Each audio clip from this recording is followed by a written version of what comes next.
This is a jingle. This is our jingle. Welcome to the Culture Edit, content for work and more. It's a weekly roundup where we talk about the latest news in people strategy, company, and pop culture.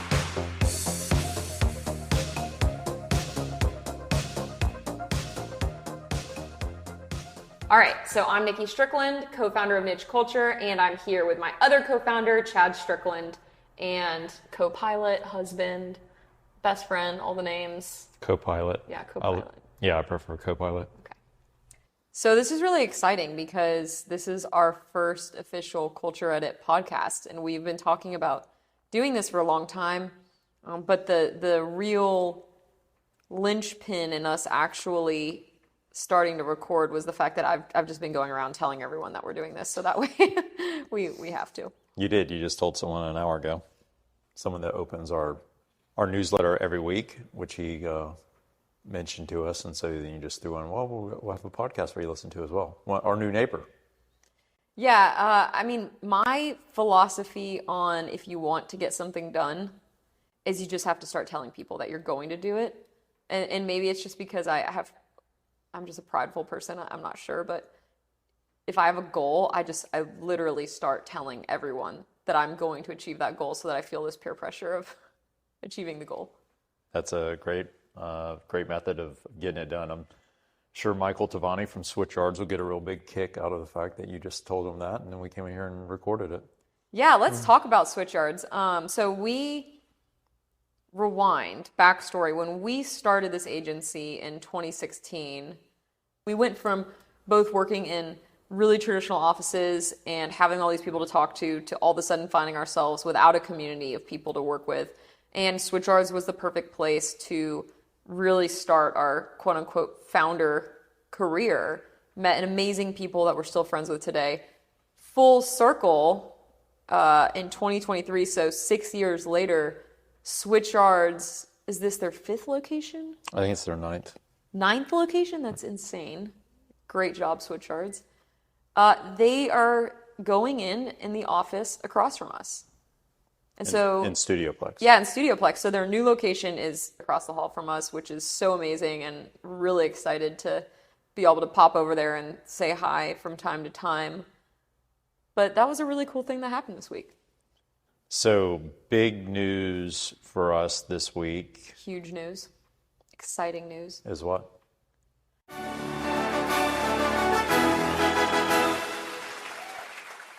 Telly Awards. We won 2 Telly Awards. We did, and for those that don't know or that aren't in this industry, the Telly Awards are a really prestigious kind of recognition for excellence in video and television across all platforms. So basically what they say is if it's on a screen, it's how you recognize creators that are putting great content out there. And we submitted our video that we produced and directed along with Lion Star Films for Children's Healthcare of Atlanta. It was their vision mission video. And it won 2 Telly Awards. One was for Best Employee Communication, and the other was for Best Direction. So big deal for our client, big deal for us. It's just another, I think, confirmation for us that we can do a lot of different things really, really well. So yeah, it was really exciting that we won this, but even more exciting is that I grew up watching multiple movies by Jennifer Garner, and she is actually one of the judges. So she, in turn, has watched a movie that we've created. It's true. Again, it's crazy. Full circle. The full circle of life is happening over here. Full circle. Why did we win? You're probably asking. I think the approach that we took for this video is unique for a employee communication or internal communication type video because it's completely unscripted and unrehearsed. No AI was involved in generating this content. It's literally us thinking about the story and how we could capture the voice of the employee by just talking to them and asking the right questions. And so there was a lot of reluctance, I think, from children's and really from any client, especially when you're dealing with the C-suite, of not being scripted, of not knowing exactly what you're going to ask. But hats off to them to be willing to do that, and the result was pretty fantastic. Most people would start watching the first 30 seconds and then stop. And this one's about 5 minutes long, so it's not short, but so much feedback internally about how much they loved the video and what impact. You've run into people in the middle of nowhere that work for Children's and mention this video. Yeah, that's actually a crazy story. So, quick sidebar. I guess last weekend we went up to the mountains, we took our bikes, we were going to do gravel riding, which is a whole genre of bike riding that most people don't know about, but it's really fun. And so at one point towards the end of the ride, about 8 miles from the car, my cable breaks, I can't ride any further, and I am sitting at this country store, which we love. Best BLTs in America, in my opinion. Cooper Creek Country Store. But I'm sitting there. Bacon, lettuce, tomato. Do people not know it's a bacon, lettuce, tomato BLT? Anyways, I'm sitting outside of this country store. A storm is rolling in, and a gentleman sits down with his kid. And the kid starts talking to me about my bike clothes and shoes and all the things that kids ask about. I get talking to the dad, and he tells me he is a pediatric paramedic, life flight, all these things. And I just mentioned, Children's Healthcare of Atlanta is one of our clients. They're amazing. Have you ever worked for them? There's not many pediatric systems in Georgia, especially one as large as Children's. So I figured he probably had. And he does. He works for Children's Healthcare of Atlanta. And the first thing he said to me was, I really feel like things are changing. There's a lot more transparency. They've been putting out all these amazing videos, referring to the video we're talking about.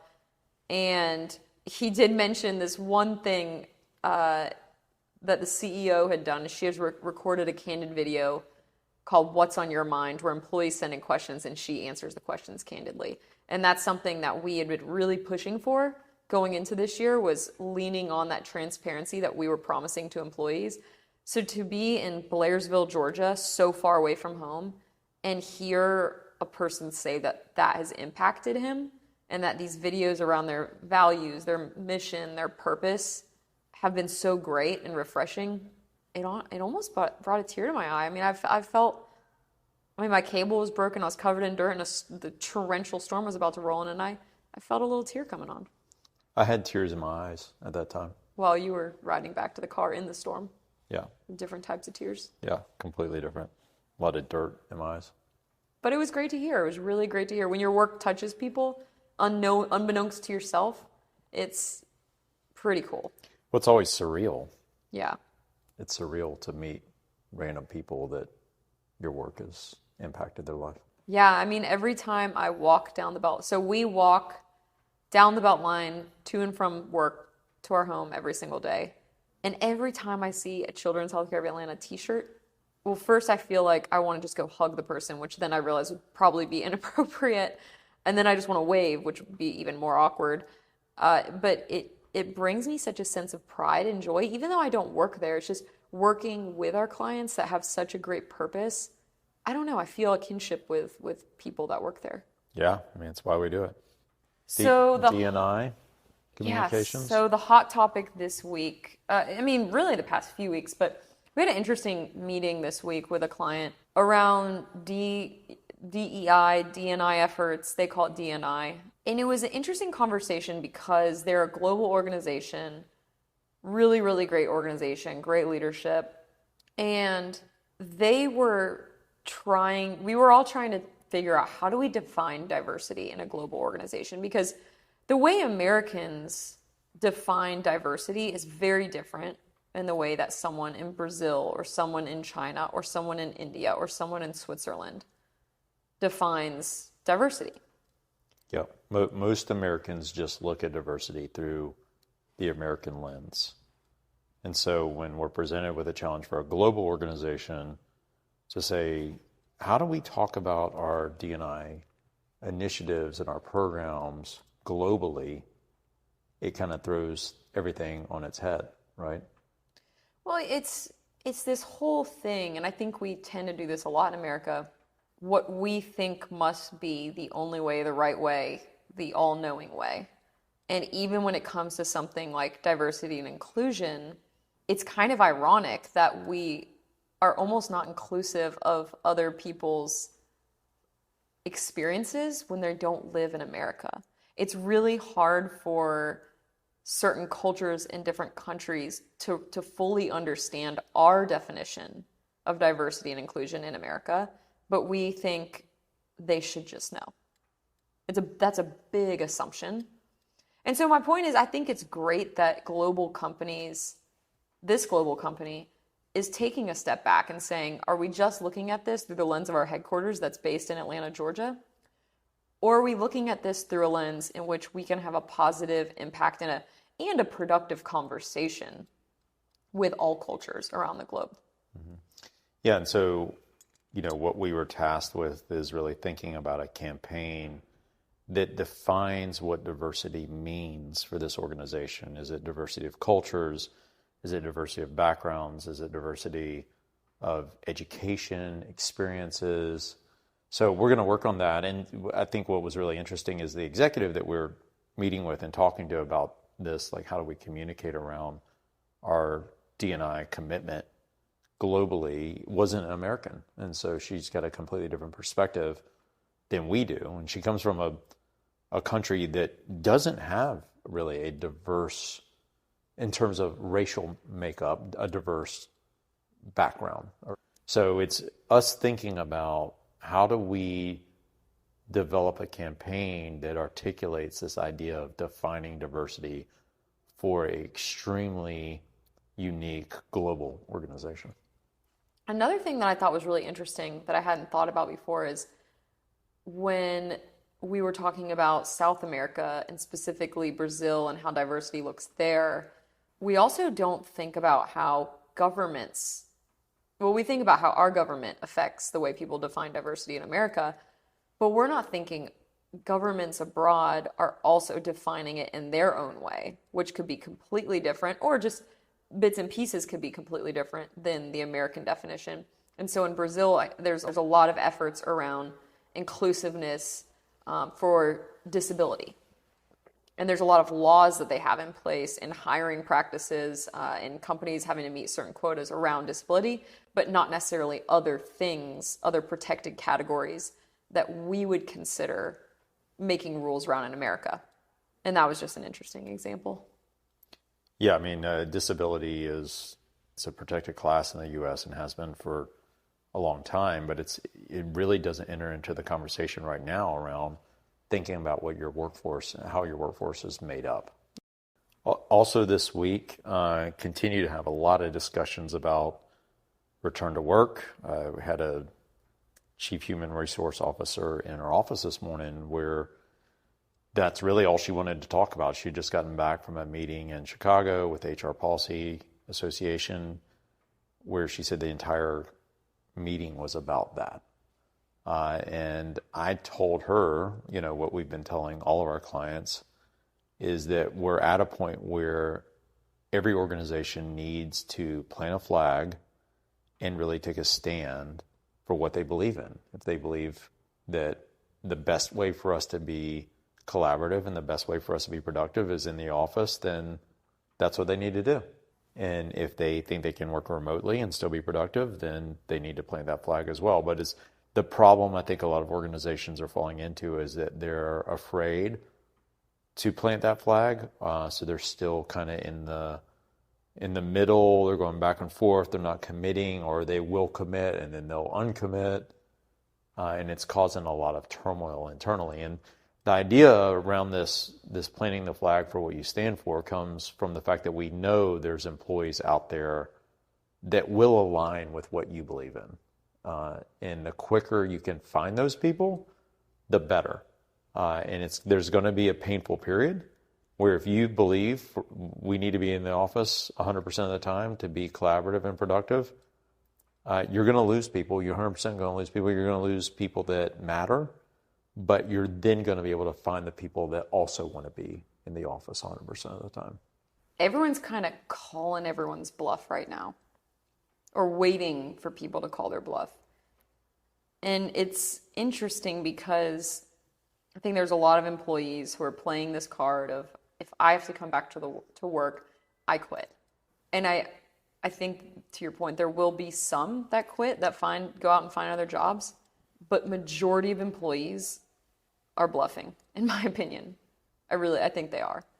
I don't know. I think there's so many open jobs right now. There's almost twice as many open jobs as there are people looking for jobs. I think it's really easy for people to find new jobs. So I don't know. There's certainly some people that are bluffing, but I mean, there's a lot of people quitting.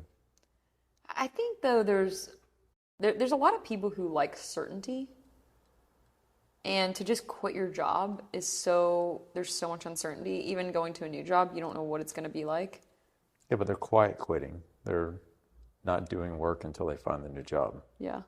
But to my point, I think that's fine. I think you need to find the people that align with what you and your leadership team believe is going to be the best strategy for your success, and get there as soon as possible.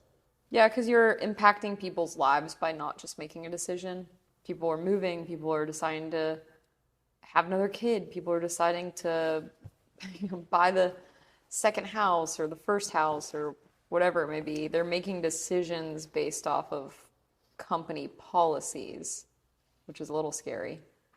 And so if you're wavering on your company policy, then I think you have to anticipate that employees will also waver in their loyalty to the company. Yeah, Farmers Insurance has been in the news in the last 2 weeks for doing that. They said they're going to be 100% remote. New CEO came in, said, no, we're going to be 100% in the office. A lot of people had moved and done lifestyle changes that really provided where they could not be in the office anymore. And so they had a pretty big revolt. I don't know if you saw in the news, but now he's going back and said, no, we'll be hybrid. You know, and that brings me to something we were talking about earlier. If as a leadership team, you are making people come back to the office essentially out of control, you just don't trust people to work from home, then I think you have to look inward and say, why are we doing this? Because that doesn't seem like a great reason to make people come back to the office.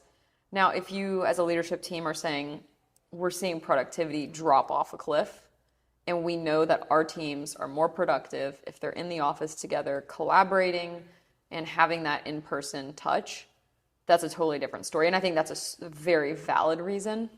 Okay.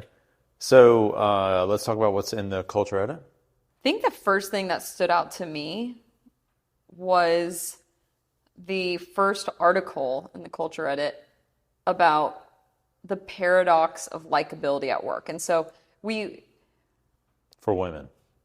Yeah, I mean, I think this topic has been obviously talked about a lot, but they kind of put it in a different way that's interesting around likability.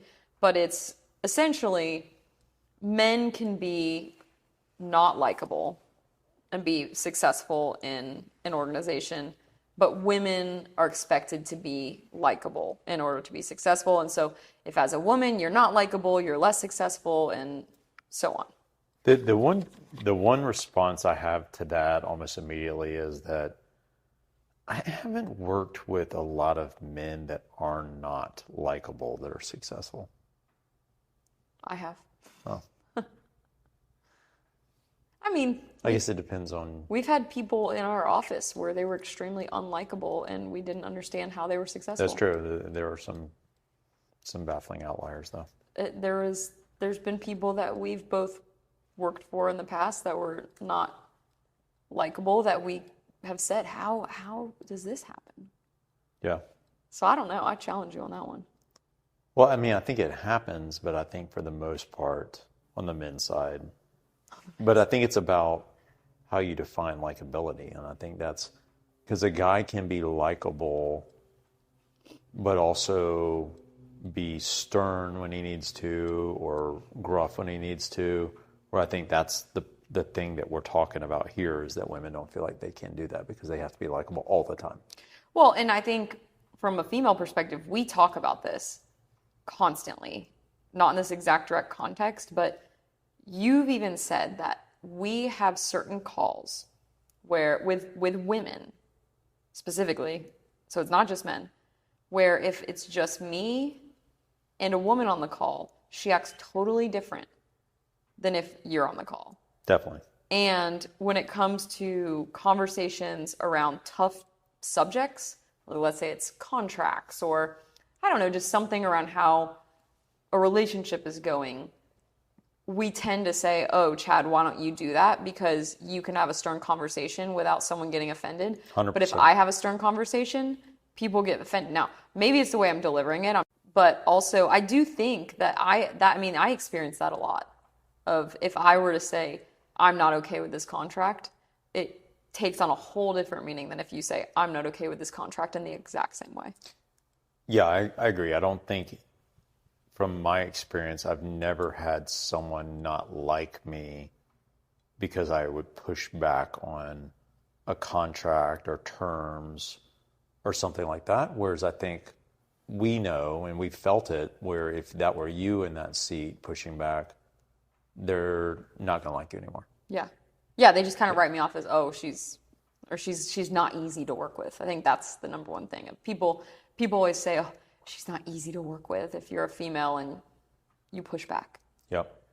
What is the likability paradox? What does that mean? If women and men do the exact same thing and say the exact same thing that's maybe not agreeable or likable, they get two different complete reactions.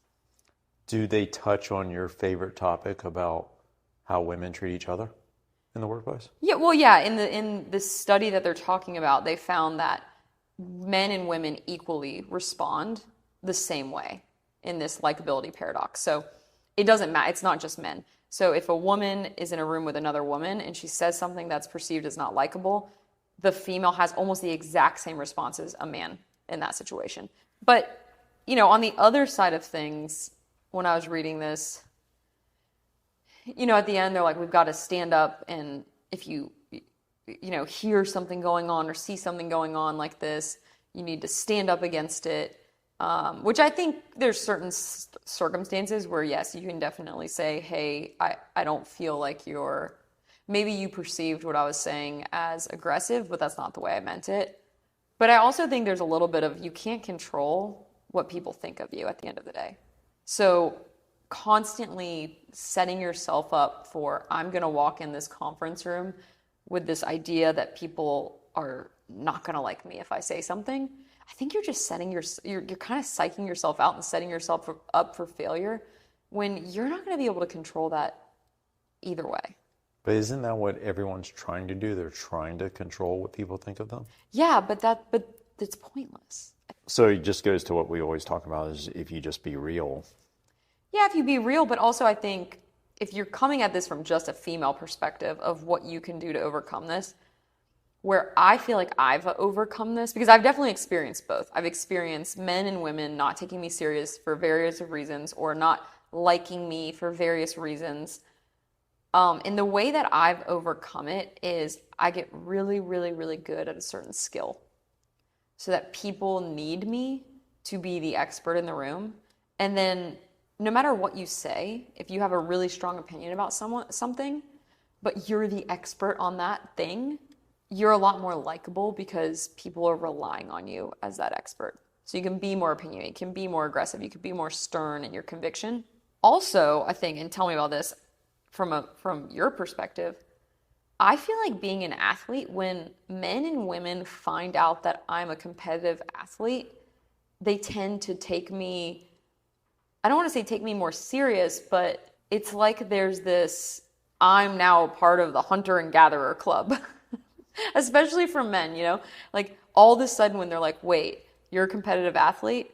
Okay, you're essentially in the boys club now. And I feel like I can talk more on like a quote unquote guy, or I can be more straightforward, or I can make jokes without having that likability paradox against me. For men, for sure. I've seen it backfire, I think, sometimes with women. But on the men's side, until the men realize that you're a better athlete than them, then the insecurity can kick in. But I don't know. There's a lot of men who think it's really cool. Yeah, that's true. There's a lot of guys who we've talked to and they ride bikes and they're like, oh yeah, like you're really strong. I respect that. You can suffer. I respect that. Yeah. And so, takeaways, get really good at a skill so that you're not Because I think if you go into a conference room and you just start spewing opinions and you're not the expert at anything that you're talking about, whether you're a guy or a girl, that's just annoying. You're not likable no matter what. So be an expert, hone your skills, make yourself indispensable. And then also get out and be active.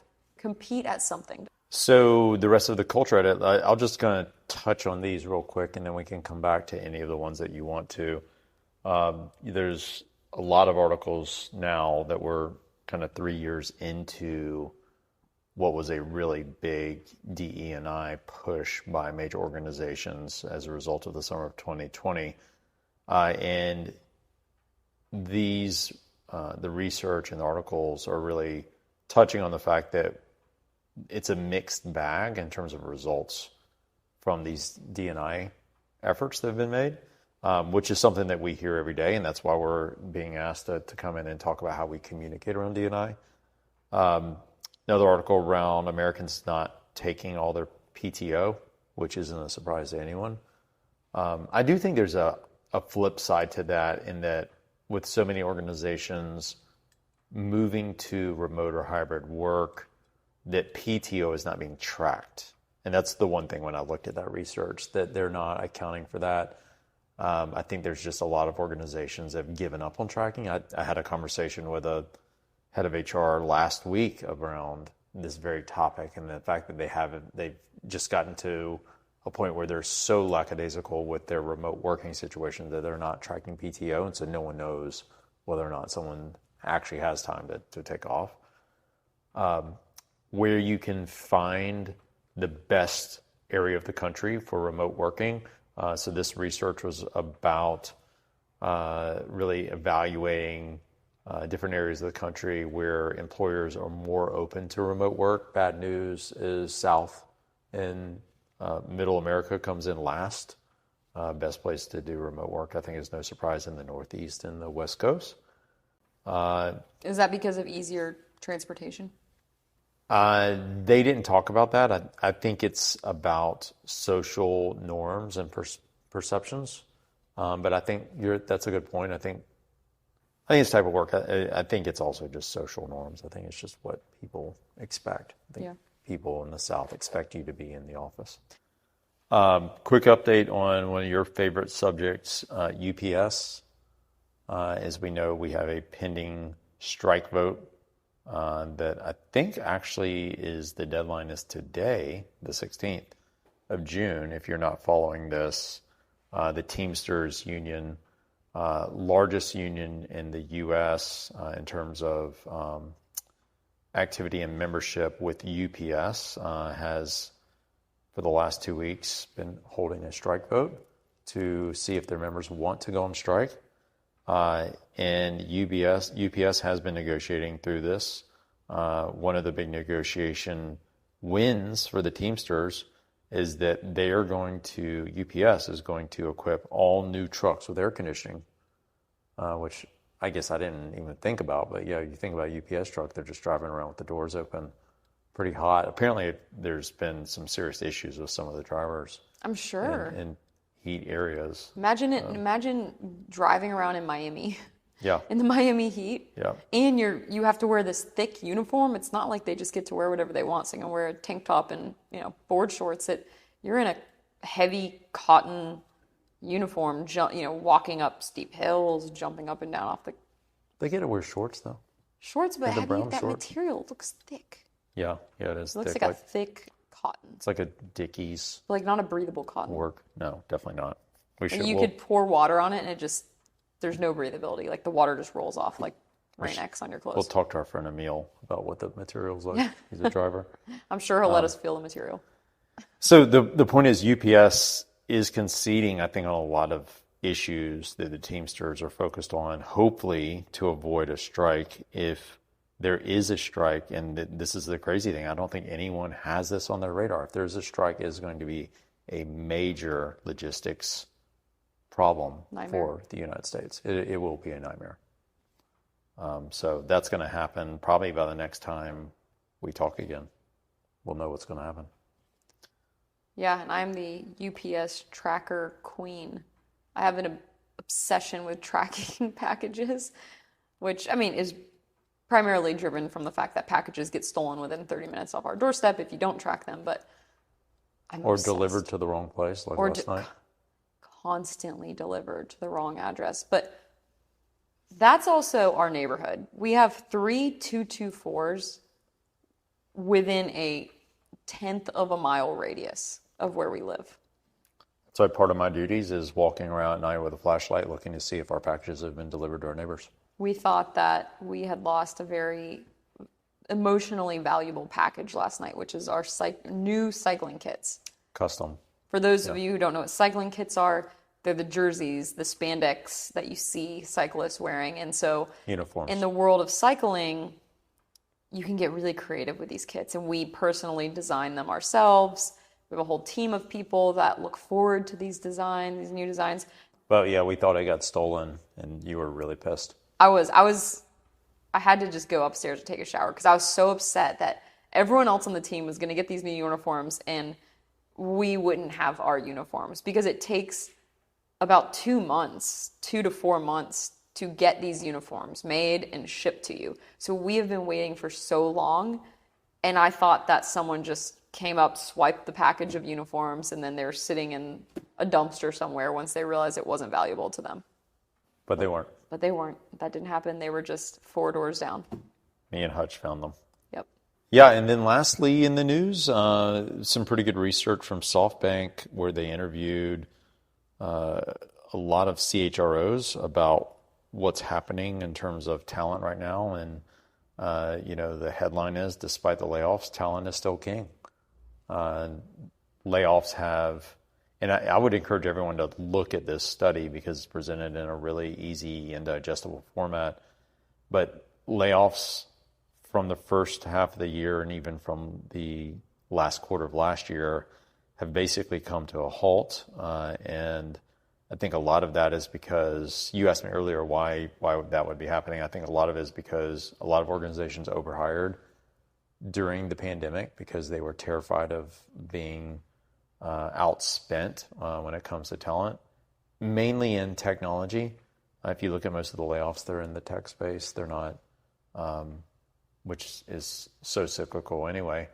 But the headlines around going into the year was about the recession that was impeding and coming, and we really haven't experienced that. And so we even are hearing from our own clients who were pausing work or weren't interested in doing new projects. Now the second half of the year looks like we're going to be hiring a lot of people, and also looks like we're going to be trying to at least get started on a lot of initiatives, if not get completed a lot of initiatives that should have been worked on in the early part of the year because organizations realize that the sky is not falling. Well, do we want to talk about anything personal? I don't know. What is personal you want to share? Bonafide Deluxe. Oh, we should remember that. Really like the Bonafide Riders. I know. I really want to go to Bonafide. I love sandwiches. You know this. I am a sandwich connoisseur. Bread and Butterfly, for those of you that love sandwiches out there, they have an amazing sandwich that is their ciabatta. I don't know how they make such good ciabatta because when I think of ciabatta, it's like thick and just, I don't know, it's too much bread a lot of times. It overpowers a sandwich. Their ciabatta is the lightest, airiest, most perfect ciabatta that I've ever tasted. Do you think they make it themselves? I don't know. I guess I need to ask. Yeah. I feel like they might, but anyways, best ciabatta. But if you ask them, then you can find out where they get it from, and then you could get it. Yeah, I mean, hopefully it's somewhere that I can actually get bread from. Yeah. Not just like a bread distributor or something. But then they have, this is not a vegan, this is not a vegetarian, we're not in this space. This is a meat sandwich. We got salami on this sandwich. So we've got ciabatta, salami, and then they have an amazing olive tapenade. And then they put like a... But it's just like one slice of salami. Yeah, right? but it's perfect. But it's not like the big, like a New York. Yeah, I guess Italian. it's not. I shouldn't say like it's a meat sandwich. Like Yeah, that makes it sound like it's a lot of meat. Yeah, and I don't know why I keep doing that voice when I... It's like... it's like a meat sandwich. Yeah. But it's really good though. And the olive tapenade is so flavorful. And then they put like a little frisee, salad, lightly dressed on top of that. It's awesome. It's like you're in Italiano. It's so good. It's simple. Italia, sorry. I don't like the complicated, just putting everything in the kitchen sink on the same. I'm not a fan of that. I like the simple things in life. Does it make you feel like you're in Ischia? Yeah. Yeah, it's an Ischia sandwich. I mean, but that would probably be seafood, but it definitely has that vibe. They have sandwiches in Ischia. No, I mean, but it'd be like a seafood sandwich. Oh. Instead of a meat sandwich. No, I think maybe. But my point was, I really want to try Bonafide Deluxe. And I think their sandwiches are a little bit more, there's a little bit more stuff on them, but I'm willing to try anything. So maybe that's where the deep voice meat comes from, is the Bonafide. Meat. But you don't think they have anything to do with the Bonafide riders? Maybe. We can ask them. I love the Bonafide riders. Great. They're a great group of cyclists. If you haven't ridden with a Bonafide cyclist, the energy is off the charts. Very positive. Super positive and just really welcoming and nice. Yeah. It's a fun group. Okay, so Forza Storica and Bonafide. Yeah, where else? Maybe wine tasting tonight. Oh, wow, okay. Maybe. At Vinoteca, our partners Vinoteca? Yeah. Love Vinoteca. In Inman Park? Well, yeah, they don't have any other locations, so. Yeah. The Vinoteca in Inman Park. Yep, but Del Bar will have a location in Buckhead soon. I actually was talking about that earlier with Kimberlyn because she lives in Buckhead, and I told her that she was really fortunate that Del Bar was going to be opening up. She said she still wanted to come down here.